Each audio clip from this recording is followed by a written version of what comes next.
You are Welcome, very welcome. everyone, to our November office hours. It is Wednesday, November 5th at 12 noon. You are here with the Maine Department of Education's assessment team. So here's our agenda for today, but I'm also just going to start with some brief introductions for those of you who may be new to our call. My name is Jody Bossio-Smith. I'm currently serving as the Director of Assessment for the Maine Department of Education, and I'll pass it over to Krista. Hi, I'm Krista Averill. I'm the assessment coordinator for the Maine Through Year Assessment, as well as the Maine Science Assessment, and I'll pass it to Michelle. Hi, good afternoon. I am Michelle Gangelfinger. I am the alternate assessment coordinator and the English language assessment coordinator. And I will pass it over to Regina Lewis. Good afternoon. I'm Regina Lewis, the coordinator for the National International Assessments, and behind the scenes today, as usual, is our office specialist, Daniela.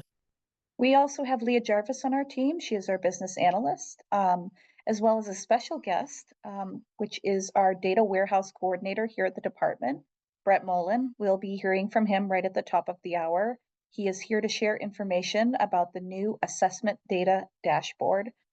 So the Maine DOE assessment team works to provide high quality technical assistance to Maine SAUs and schools around the Maine Educational Assessments, more commonly known as the MEAs. At the very center of our work is the development and the delivery of accessible, accurate communication resources, navigable support materials such as our guides and manuals, and relevant, engaging professional learning resources and experiences for Maine educators. Through the team's technical assistance work, our priority remains service to Maine schools, educators, students, and families. And with that, I'm going to hand it off to you, Brett. Thanks. Thank you so much. I am the data warehouse manager. Some of the things that we've been doing, I'm sure you've heard of in terms of creating dashboards to try and make your lives easier. One of the most recent dashboards we've created is centers around the assessments. We're going to look at the differences between the ESSA dashboard and a data warehouse dashboard. The ESSA dashboard is one that has been in existence for a little while now, and you may be familiar with it. It shows some of the general assessment results. It's available to the public. It's specific to the ESSA requirements, so it's not necessarily just assessment results, but it's assessment results framed by the Every Student Succeeds Act. And it focuses mostly on performance levels. What we did was created a dashboard that is a little more focused on what you might need at the SAU and school level. It's available to internal users only. It includes unsuppressed data, which is why it's only available to internal users. There are performance levels, there are scale scores, the RITs on there, and it's also focused more on a longitudinal situation, so you can see how your school's done year over year at the whole student level, but also broken down by some different demographics and groups.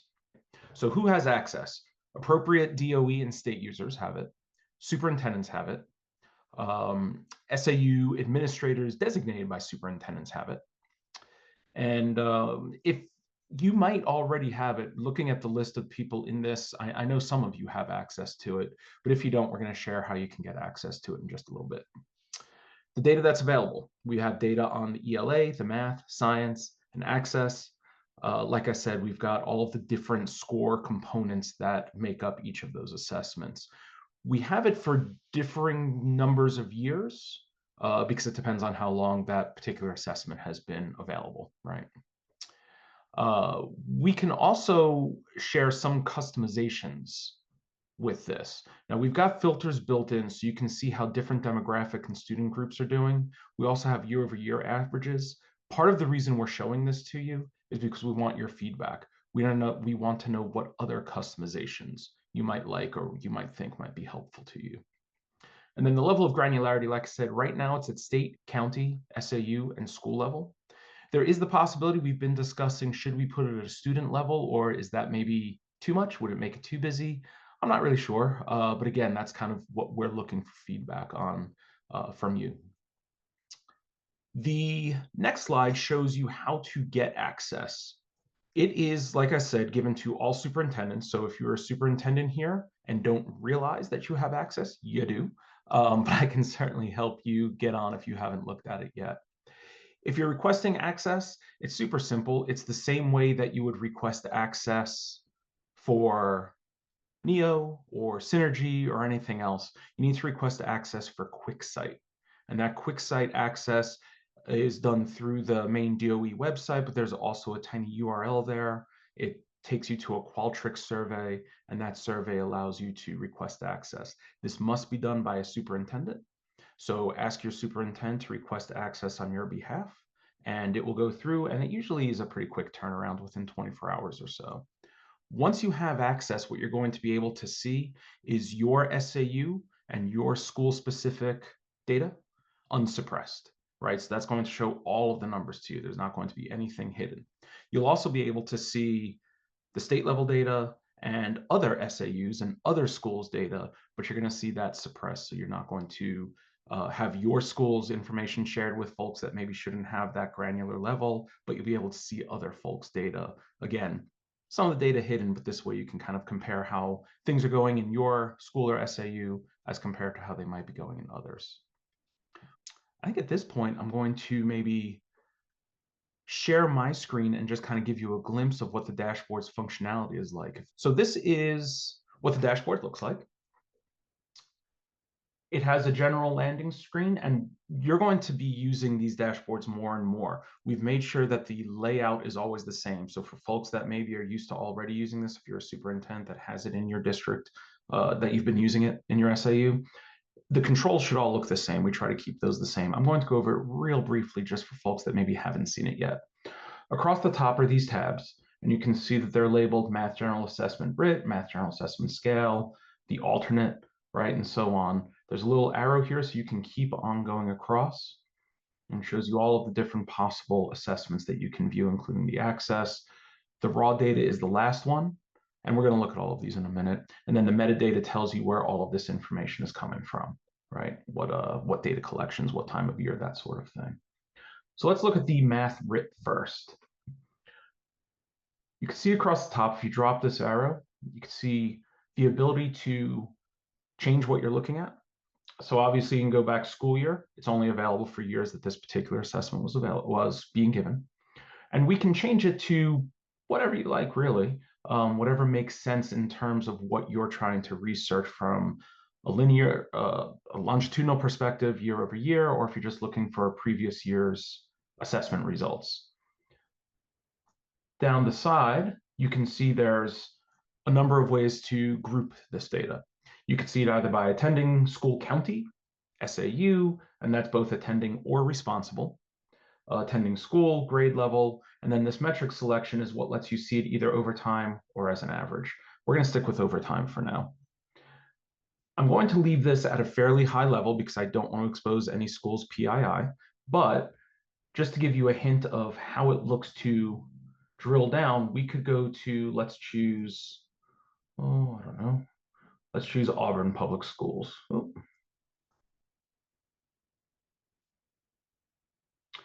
Now we are only looking at Auburn's public schools. When you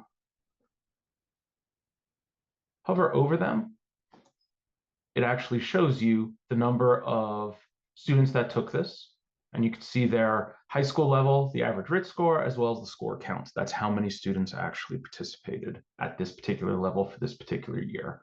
And that works for all of these. Now, if you wanted to see a specific school, notice it's only Auburn schools that are shown. So it's constantly narrowing that focus for you so you can get more and more specific in terms of what you're looking at. I'm not going to select any schools because I'm a little bit worried that some PII may be shown inadvertently, but I did want to share with you that you can also now, when you look at responsible schools, these are the only schools that send students to Auburn. So the only schools that have students attending Auburn, the responsible count. So obviously Auburn has their own students, but then there's a few students that also are RSU4. Again, I'm not going to select either of these because I don't want to potentially expose some sort of PII. These systems will look roughly the same across all. So let's take a look at what the math scale score is. Notice Auburn followed you. This is really important when you're using this dashboard. The selections you make follow you not just from dashboard to dashboard, but from session to session. So if you select Auburn this time, log out, come back a week later, Auburn's still going to be selected. It's super easy to kind of forget where you are and potentially not understand why the data looks the way it does. So just take a look and see if you have any of the filters selected already. For this one, these are the scale scores. We understand that you don't necessarily always want to use the scale scores, so you can come to this little filter here and instead select performance levels. This is probably something you're a little bit more used to seeing. It's a little bit busy because it's showing every single grade level. I'm going to reduce some of these grades. And let's just, instead of looking at all of them, let's just look at high school. And now we're just looking at the high school year. And you can, again, hover over and it will give you the specifics in terms of number of students and what the actual numbers are. If we wanted to, I'm going to switch this back over to the state level. Notice what I did, the 3 dots came up and I just hit reset. That resets it back to the original of no filter. So now we're looking at a whole lot more students. And the reason I wanted to do that is because I wanted to show you what it might look like if only economically disadvantaged students were chosen. So now we can take a look at what this specific group of students is doing in terms of their performance and decide maybe one group might need additional supports from another, or maybe one group is doing an exceptional job and we need to go ahead and see what's going on there and see if we can replicate that to other groups. So there's a number of different ways we can go with this granularity. These are just a few. The nice thing about this is it's impossible to break. I encourage you to play with it, click on it, see what you can do in terms of your own data reporting needs. We're going to go down. So ELA obviously looks very similar, and even the science is going to look fairly similar. The access looks a little bit different because the access is, as you know, a number of different scores coming together. This is super duper busy because it's showing you every single one of the grades that the access might be taken in. So the first thing I like to do is maybe just select A grade or 2. That's going to make it a little easier to see. And this is, again, year over year. You can see at the bottom here. And this is the composite overall, which is what you'll probably use the most of, but just to show you some of the other aspects of the test, some of the other different scenarios are here as well. So you could select any of these and it would switch to those scores. If you were to scroll all the way down, it also shows you that here. And again, in a year over year fashion, so you can see the longitudinal successes of your students. And if you wanted to, you could also add specificity to this. So it would only show you one if you just want to focus on one. These same selections are up here. So this is from economic disadvantaged students. Remember, these 3 little buttons allows you to reset. And now this is all students. Right? If you wanted to download this data because you wanted to use it in an Excel spreadsheet or you want to manipulate it however you wanted, going up to these 3 little buttons allows you to export the whole thing as a CSV. So you can use this data however you see fit. So this is where we are at the moment. We are always looking for feedback.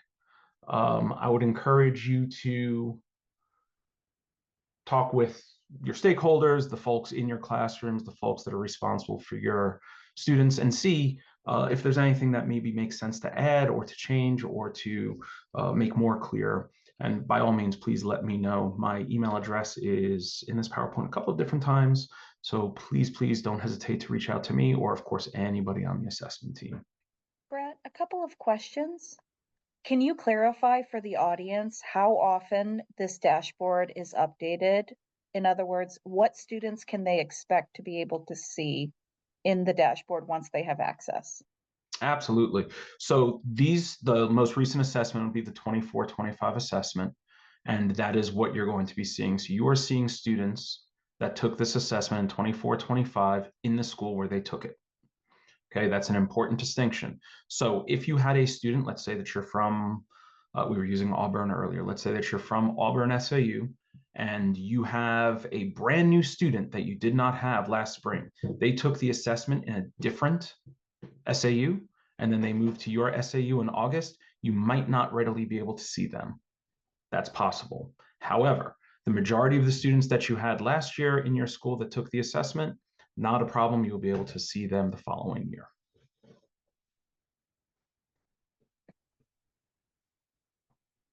Thank you for that. And the other thing I just wanted to clarify quickly for folks on this call, because I believe some of them do work in SAUs where, for example, 10th graders may be tuitioned out of the SAU to attend a high school in another Maine public SAU. Would that person, for example, be able to view the assessment results for the students for which they are the responsible SAU?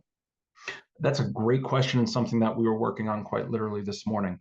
Right now, so we use something called row level suppression. And what that is essentially it makes sure that you can only see students that you have attending your institution, right? So not necessarily responsible for, but that are attending your institution. We are working on adding the responsible for students as well. I'm hoping that'll come out in the next couple of weeks. So you'll be able to decide, I only want to see the students that are attending my school. I only want to see the students that I'm responsible for, or both. So that's going to happen soon. We're working on it. I don't want to give a date because I don't like to miss deadlines, but I'm hopeful that it'll be within the next couple of weeks. Sue Ellen has a question in the chat, says, can we view data for a cohort of students longitudinally?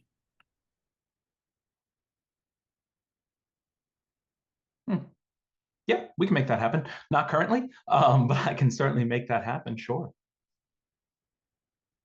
The way you'd have to do it now, I guess, would be just to kind of be aware of which students were in which school year, right? So your ninth grade or I shouldn't say ninth grade, your eighth grade students in 24, 25, you would have to look at the seventh grade students from 23, 24, right? Like you could do it that way now, but I could make it so that it's a little easier maybe to view and you would just be looking at a specific cohort. We would probably for that use the grad cohort, so the year we would expect them to graduate based on a normal K through 12 experience. But I'll put all that together and send it out as soon as I figure out how to do that.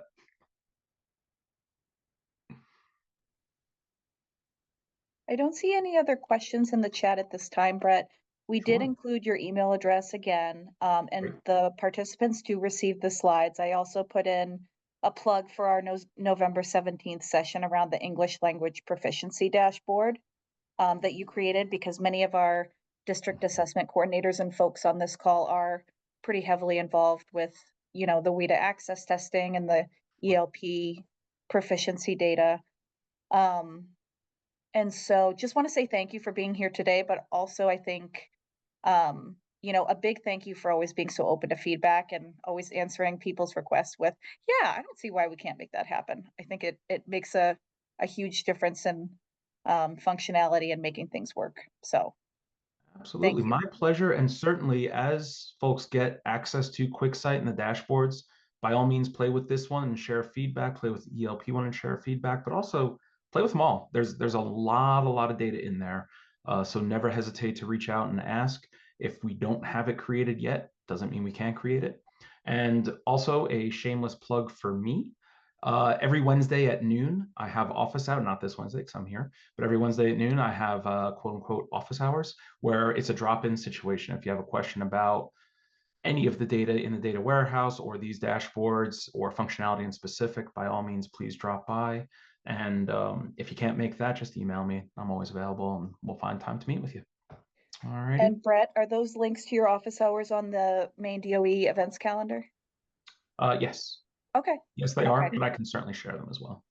And Jody, there's Kathy has a question of, will the November 17th webinar be recorded? And I'm just I would assume yes. and I'm assuming that will also be available in the PD calendar. Yep, that session is on the PD calendar, and I put the link in the chat. I believe it will be recorded, Kathy, but I'll confirm with Jeanette Kirk and I'll shoot you a quick email. Krista, we'll turn it over to you. So we wrapped up the fall administration on October 24th, and the SAU data cleanup window just closed last Friday. And so there's only 2 dates left for fall. November 14th will be your last day to run operational reports. That's things like the summary test status report. And then on December 3rd, the fall 2025 student score data file becomes available, and that remains available in Acacia indefinitely. Winter administration will be coming up in a few months. So that window will be January 5th through February 13th, and Acacia will open for pre-administration activities on December 15th. And then technical assistance. So I'm always here for technical assistance for the Maine Through Year Assessment. That includes building foundational understandings about the assessment structure, including its interim and summative components, interpreting scores, accessing reports in Acacia and map growth, and then beginning in December on the 15th, pre-administration activities for Acacia as well.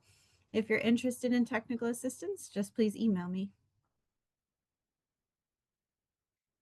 And whom do you contact if you run into problems? So NWEA Partner Support is here to assist you with technical issues related to the Acacia platform or the map growth platform. Our Maine DOE MEDM support team, so that's Maine Educational Data Management Systems, are here to support if you are looking for information on how to update student enrollment information in Synergy or staff information in NEO. And I am here for pretty much everything else, including assessment content, accessibility, scoring, reporting, and policy. And transitioning to the Maine Science Assessment. So just looking ahead to spring 26, we will continue to have 2 administration windows of each approximately 2 weeks, with high school being separate from grades 5 and 8 as requested by SAUs last year. And similar to technical assistance for the Maine Through Year Assessment, technical assistance is also available for the Maine Science Assessment for building foundational understandings about the 3D nature of the assessment, interpreting scores, accessing reports in the KITE reporting platform, and then beginning in March, pre-administration activities in ADAM. And just like for Through Year, if you would like to request technical assistance, please send me an email. And then whom do you contact for the Maine Science Assessment? If you need help accessing your reports in the KITE reporting platform, please reach out to the KITE service desk.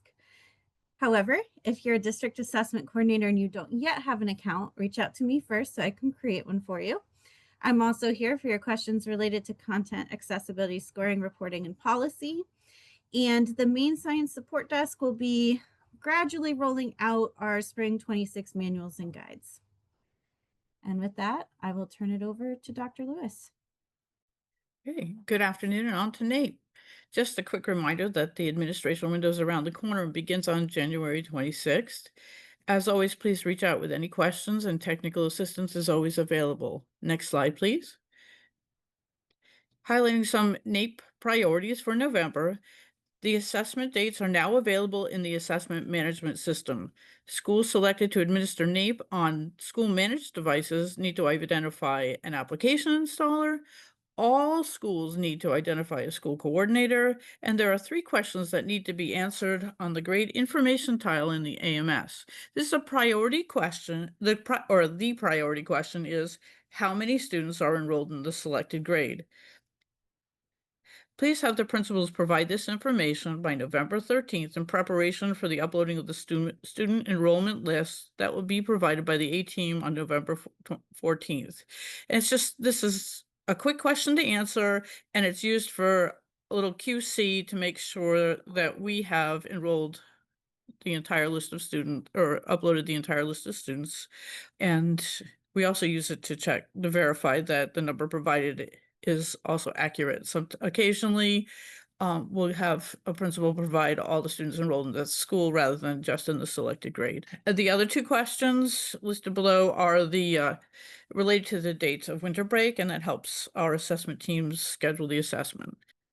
The model designation of whether NAEP will be administered using the school-managed devices or devices provided by the NAEP teams is located near the top of the school page in the assessment management system.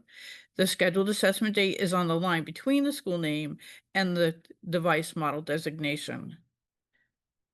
To review or reference the completed school technology survey, scroll down on the school page and click on the blue View Survey button.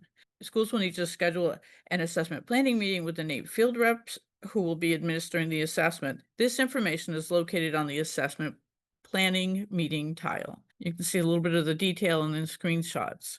Next slide, please. As mentioned on a previous slide, a school device application installer needs to be identified for schools selected for the administration of NAEP on school-managed devices. The application installer does not need access to the AMS and will receive instructions with links to the resources automatically after the contact information is provided and saved in the AMS. The contact information of the application installer can be added on the school page in the school team tile using the blue plus button. Or from the district page, you can click on the red Assign Installer button. Either of these buttons will open a window for providing the contact information. Please be sure to save and exit the window when you're done. School coordinators are added in a similar method. Clicking on the blue button opens a window to provide contact information. In this case, click Send the Invitation and then Save. Please verify or have your school principal verify the information on the school information tile and provide the missing information, such as the number of enrolled schools and the dates related to winter break on the grade information tile. Next slide, please. Here's a list of the upcoming tasks for NAEP. This is the situational, who do I contact information. And the NAEP field representatives are training now and will be reaching out to the schools next month. So they will become available to answer the questions that have to do with changes in assessment logistics and any school delays or closing or other needs to reschedule. But if the primary method of changing your assessment date is to contact me, and we work together as a team between the school and the NAEP representatives. A more immediate need for change, such as a weather delay or a weather cancellation on the scheduled assessment date, you contact the field team first and let them know not to come, and then reach out and we'll all work together. And that's it. I'm going to pass it on to Michelle. Okay, thank you. So first, I'm going to share some information about the WIDA Access and WIDA Alternate Access, which are the state general and alternate English language proficiency summative assessments. And please just here, keep in mind that the window is January 5th through February 27th of this year. So we're getting ready for the assessment window for access to open. And as we prepare for this year's administration, there are some important things to keep in mind. Beginning on November 20th, SAUs will be able to access student registrations in the DRC platform, and your WIDA paper materials will arrive on December 11th or 12th. Materials are shipped directly to the SAU or special purpose private school where the student attends, so please keep an eye and look out for those boxes, and whoever checks those boxes in, make sure that everything is checked in and accounted for. All materials have to be returned by March 10th, and that includes all secure materials, including those materials that were not used. And just keep in mind that any materials that are missing when those materials are returned, WIDA DRC does check everything in, and anything that's missing, DOE will need to reach out to those SAUs. So make sure that process is everything is checked in and all of those materials are accounted for. As they're used, make sure they're kept in secure locations so that way nothing is misplaced or lost. And again, that testing window is January 5th through February 27th. So if you have any questions or concerns about those dates, please make sure you reach out to me. And on the next slide, I just want to remind folks that earlier this month, the Maine Department of Education facilitated the initial order for materials using the SAU enrollment data. And for those students who required paper-based materials, as outlined in their IEPs or 504 plans, a completed paper material request had to be submitted to DOE by October 24th. So now that that deadline is passed, if any additional paper materials need to be ordered, it needs to be done through the additional materials ordering process, which begins on December 12th. There is an additional form, that less than 4 domains request form, that is going to be, it needs to be sent to me between November 20th and February 20th of 2026. So those forms are for those students who qualify for participating and reporting in fewer than 4 domains due to a documented exceptionality. The form, so once that form is received, if there's no questions, the appropriate code will be applied in WIDA AMS, and the students will then receive an overall composite score and student reports for these students. And that form is available on the English Language Proficiency Assessment webpage.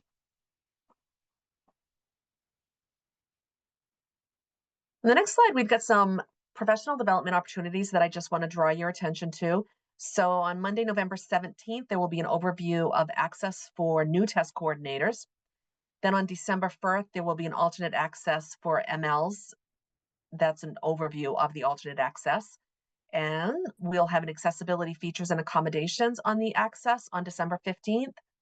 And then in May, there's going to be another one. So we'll talk a little bit more about that one later. But those first three, and including the May 11th proficiency data interpretation, those are all available to register for them on the Maine DOE events calendar that's included on the slide.